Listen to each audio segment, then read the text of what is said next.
Hey, and welcome back. So today we're going to talk about what's a PPM and why it's important.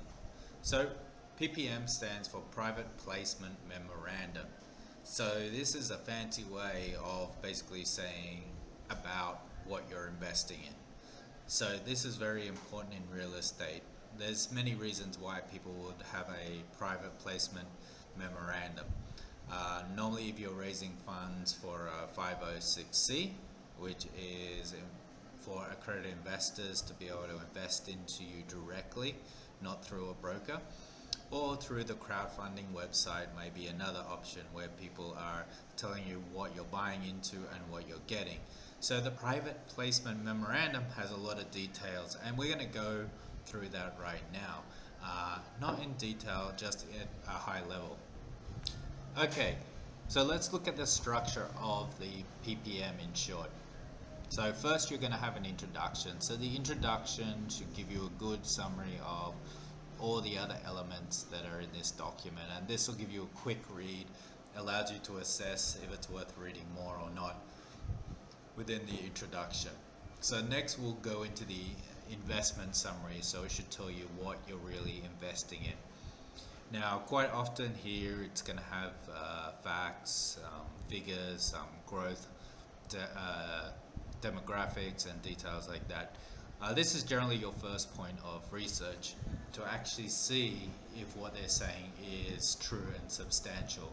Are they quoting numbers that are up to date? Are they quoting estimates that are relevant? So having a look into that about what you're getting and what you're getting yourself into. Now the next one will be the risk factors. Obviously this is written to sell, so the risk factors should be the obvious ones. They should be up front, but you need to obviously take the next level deeper and consider the risk factors for yourself. What other risk factors are there? PPMs can be very good, and some can be a little bit reserved on all the facts. So evaluating what they've mentioned, are they valid risk, are there other risks? Company and management. So many things is good to know about the company and management. It's always important to check to make sure that the company exists, what has been their history, positive reviews, negative reviews. You can check this out on different sources from FINRA filings and with the SEC, certain background checks. And a lot of people want to see a history of successful projects. Have they been successful in the past?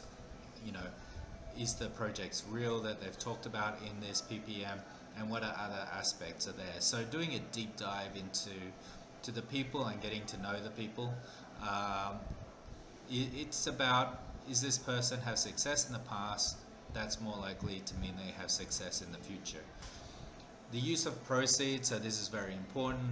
What stage are they at with the project? Are you the first in? Are you the second in the sense of what stage of investment and when is your return? So you really kind of need to see how those funds are going to be used, and obviously if you agree with that use of funds that they're going to have. The terms, very important. What are you getting? Is this a debt, meaning you're just lending the money like a loan? Is it equity? Do you physically own that security? And other aspects. So it's very good to know the terms, and obviously that's what you're buying into, is those terms. Do your calculations. If you don't understand the terms, get them to provide an example. Examples of how much you're going to invest in and how that breaks down. Sometimes they provide examples, sometimes PPMs don't have examples. So if it's all getting too complicated, you can either get an accountant or get them to break it down for you. Fees are fees. There's always going to be some level of fees, so it's always good to be transparent. Liquidity, so given that this is a PPM, obviously liquidity is dependent. There are laws that regulate this, so the liquidity and transferability is always something that's can be fairly complicated. So what they're willing to do for you is where you should, you'll learn about this in this stage. Description of the securities. So obviously this just extends the term and knows how they've classified the security. So it could be something like futures receivable, it could be a promissory note, it could be convertible note, could be asset, it could be many things here. So there's fairly standard. Knowing these securities is worth doing because they're generally used over and over again, and some people will feel more comfortable with a debt instrument, others would not. So with a more of a owning equity would be more comfortable. So getting to know those securities is important, and seeing if that kind of fits your style of investing. And each security has its pros and cons, with also its different type of risks. And if something went wrong, they have certain benefits. Once again, pros and cons in a situation of a bad situation, whether you're going to be first paid out or if someone else will get paid out before you.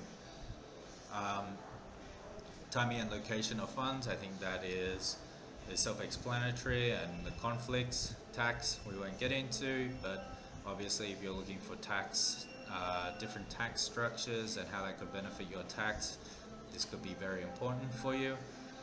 Investor sustainability, now this is becoming very common in more modern PPMs, talking about how that property, beyond just the fiscal values and what exists there, and how to invest. So this is whether you invest through a wire transfer, ACH, escrow, and all those other details. And once again, every PPM will have its own structure. So PPMs are a journey.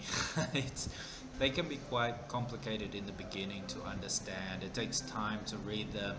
It's an effort, but the reality is the more you read it, the more comfortable you're going to feel with it. So it's a research activity. The first one, there's going to be terminology you don't understand. There'll be calculations that are confusing, and I would highly recommend drilling into those and understanding those aspects, because quite often that terminology is used again and again and again in different PPMs.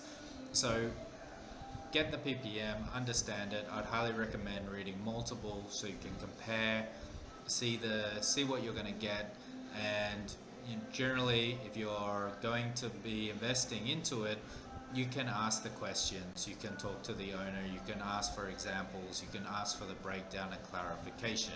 These PPMs are quite often a working document. They're not just a document that's not, it's not like I give you a PPM and you have to agree with it. It's a negotiation, so you can read the PPMs and understand it. And this is quite often for accredited investors. The larger amount you're going to be investing in per property, the more negotiation you can have. Obviously, the more risk you're putting in, the more negotiation you need to have. So it's a practice, and as I said, the first one may be quite overwhelming, but after you've read quite a few of them, you'll get used to it. You'll get used to the terminology, you'll get used to the financial structures, you'll get used to the different types of securities, which will be highly beneficial in the future. We'll be able to scan many PPMs in the future and just say, this one's for me, this is not for me. So that's a bit about PPMs, and if you have any questions, let me know in the comments, and I'll speak to you next time.